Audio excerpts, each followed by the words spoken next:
Na última sexta-feira, nós tivemos uma visita ao eixo leste na transposição das águas do Rio São Francisco, na companhia do ministro Fernando Bezerra, bem como do senador Vital do Rego, do senador Cássio, do senador Humberto Costa, a minha presença também, 2 deputados da Subcomissão de Fiscalização da Câmara, o deputado Carlos e o deputado Hugo Mota, que fizemos um acompanhamento e uma verificação de como anda a transposição das águas do Rio São Francisco.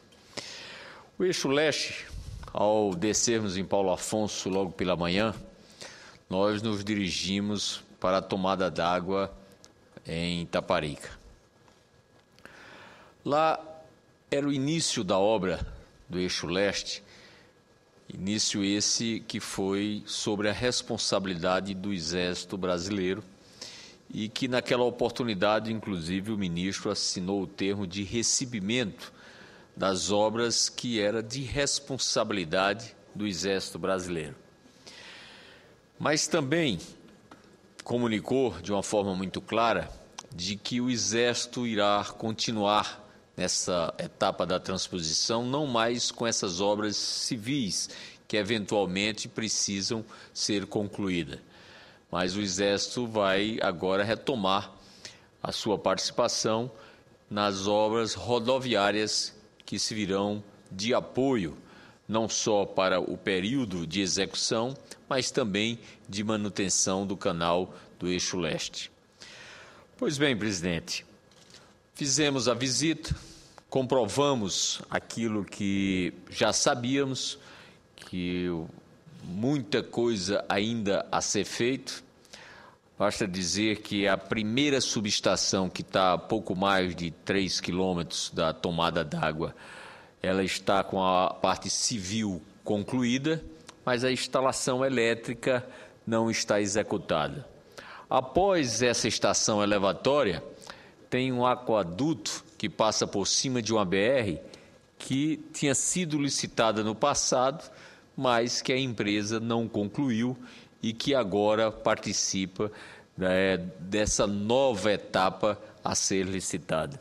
Como a mais 6 quilômetros na frente, a primeira barragem está pronta, mas obviamente que está sem água por conta da interrupção do aqueduto, bem como das instalações elétricas da primeira estação elevatória.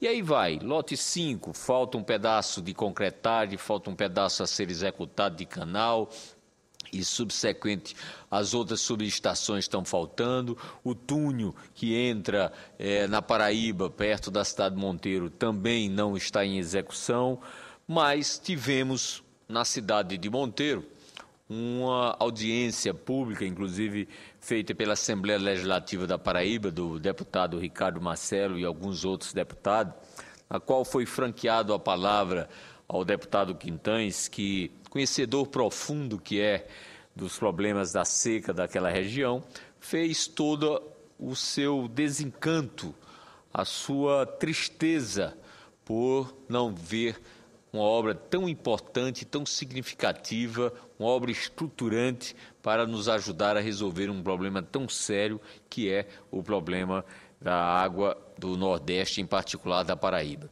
Mas o ministro Fernando Bezerra, entusiasmado que está, e já é a segunda visita que nós fazemos, ele estabeleceu alguns cronogramas que nós consideramos importante e como é importante trazer para essa tribuna, para que fique registrado nos anais dessa casa, bem como ao conhecimento da imprensa e do povo de um modo geral, nós possamos então estabelecer um cronograma de cobrança para isso.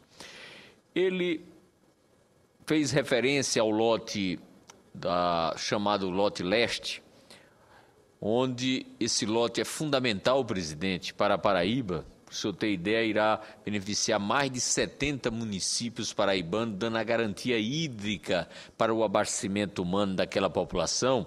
E eu fico muito à vontade em falar sobre esse eixo, porque quando assumi o ministério ainda de Fernando Henrique Cardoso, No projeto inicial da transposição não existia esse eixo.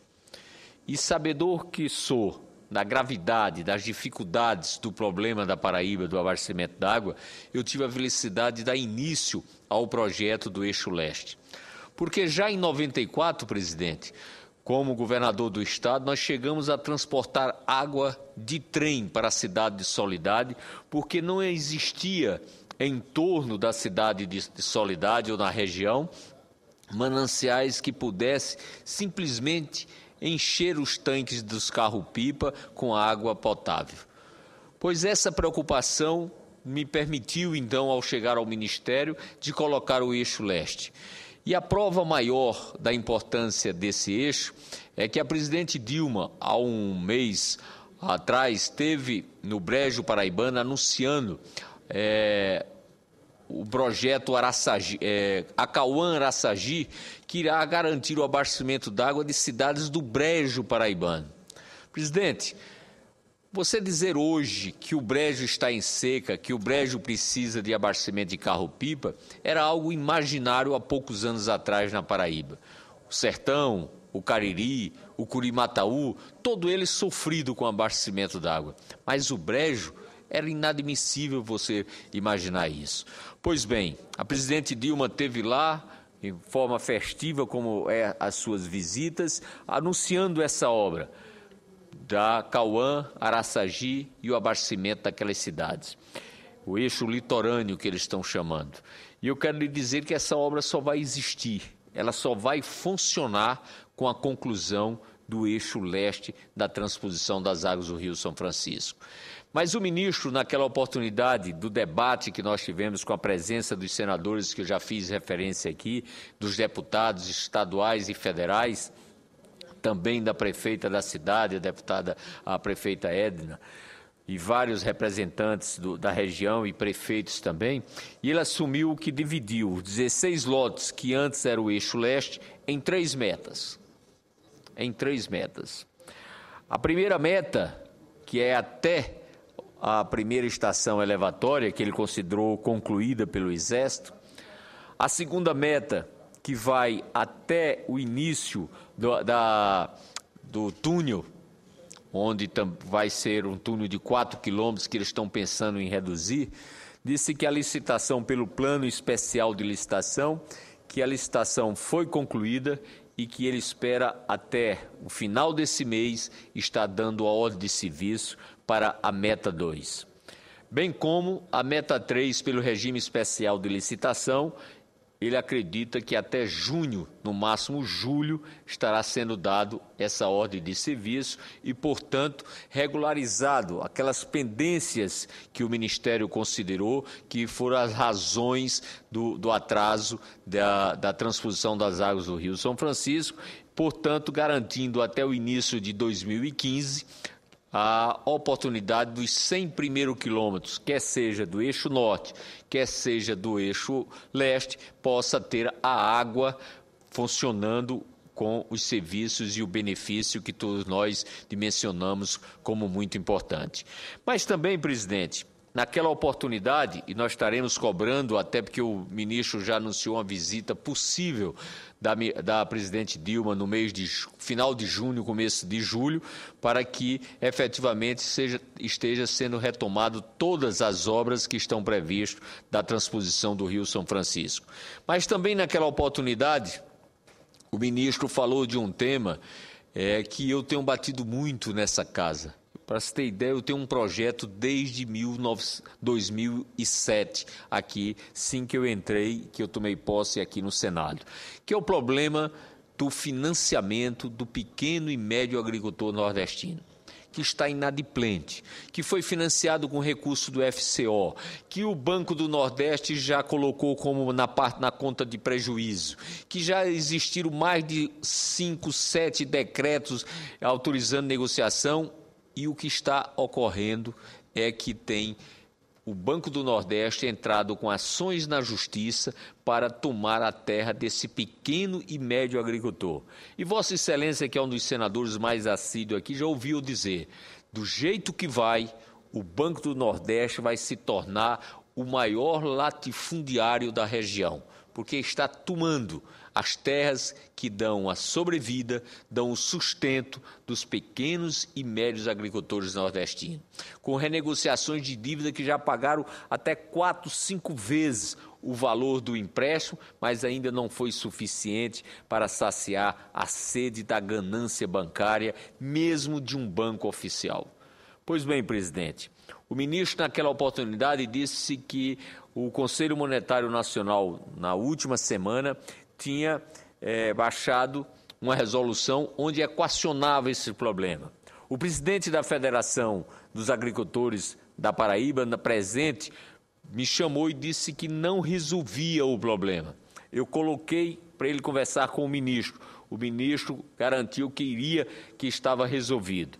Então, eu espero que essa semana fique devidamente esclarecido, porque hoje pela manhã, talvez as televisões nacionais, mas com os portais e as locais na Paraíba já estão, várias carcaças de animais, carcaças, presidente, ossadas de animais foram colocadas hoje pela manhã em sinal de protesto na frente da agência do Banco do Nordeste na cidade de Campina Grande, com os agricultores renovando o seu sofrimento, a sua angústia, a sua preocupação com a questão do endividamento em relação ao Banco do Nordeste. Portanto, chegou a hora de nós, de uma vez por todas, enfrentarmos esse problema de frente. Não adianta, como ação de medida de combate ou de convivência com a seca, você dizer que tem o Banco Nordeste disponibilizando 2 ou 3 bilhões de reais para encher a boca no pronunciamento e a boca está seca dos agricultores nordestinos, com a preocupação sem dormir, adoecendo, com a preocupação de ver o seu único patrimônio, a sua única forma de sustento está ameaçada de ser tomada pela justiça através de ação movida pelo próprio governo e pelo Banco do Nordeste. Portanto, essa semana eu espero, com essa resolução do Conselho Nacional, e com o protesto feito hoje em Campina Grande, na Paraíba, nós possamos equacionar de uma vez por toda esse sacrifício que ronda as famílias dos pequenos e médios agricultores nordestinos. E ontem, presidente, melhor dizendo, no sábado, eu recebi o prefeito Luiz de Brejo dos Santos, no interior da Paraíba. Ele me relatou algo que me deixa bastante preocupado. E só reafirma aquilo que eu venho batendo na tecla dessa tribuna. Semana passada eu registrei que tive em Guarabira, em Cuitegi, num protesto que estava tendo, porque existia 50 carros-pipas cadastrados pelo governo para dar condições de abastecimento da região. Mais 70 carros-pipas estavam pagando R$50 por carrada para tirar a água do manancial da Cagepa, que é a Companhia de Abastecimento de Água do Estado, e ao retirar esses carros-pipas, vendia por até R$300. E eu perguntava, e os agricultores diziam, e os que não podiam, ou não estavam cadastrados no programa do governo, ou não tinham os R$300, estavam sobrevivendo de uma forma bastante difícil na região do Brejo. O relato do prefeito Luiz de Brejo dos Santos, ele me disse o seguinte: o açude de carneiros, que é operado pela Cagepa do governo do estado da Paraíba, foi suspenso o abastecimento de 5 cidades. Presidente, eu estou falando o abastecimento d'água de 5 cidades. 5 cidades. Quem está me ouvindo? Quem está me assistindo? Já parou um momento para pensar o que a sua cidade, a sua casa, a sua empresa não ter água encanada? Como é que você programa a sua vida? Como é que você sobrevive numa condição dessa? Pois isso está acontecendo em várias cidades do estado da Paraíba, como deve estar acontecendo também em outros estados. Pois, presidente, para atender essa cidade de 6.000 habitantes, a zona rural, segundo o depoimento do prefeito Luiz, está sendo atendido pelos carros-pipas do Exército. Mas a cidade, com mais de 6.000 habitantes, tem 2 carros-pipas que o governo do estado colocou. 2 carros-pipas.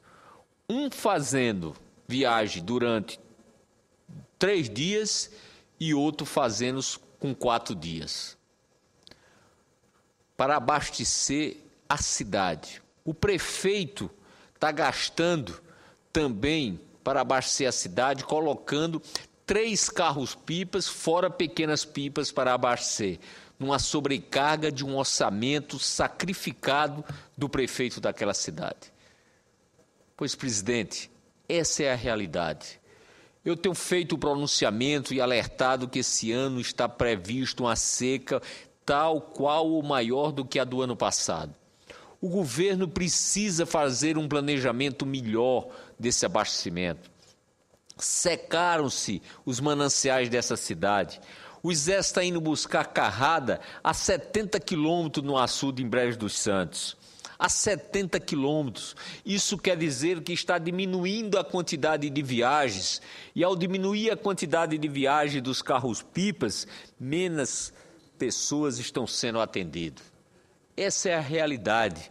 Não há um programa de perfuração de poços nos leitos mais próximos das cidades, nos leitos dos rios, para que os carros-pipas possam ser cheios mais rápidos e possam, consequentemente, dar maior quantidade de viagem e atender um número maior de pessoas.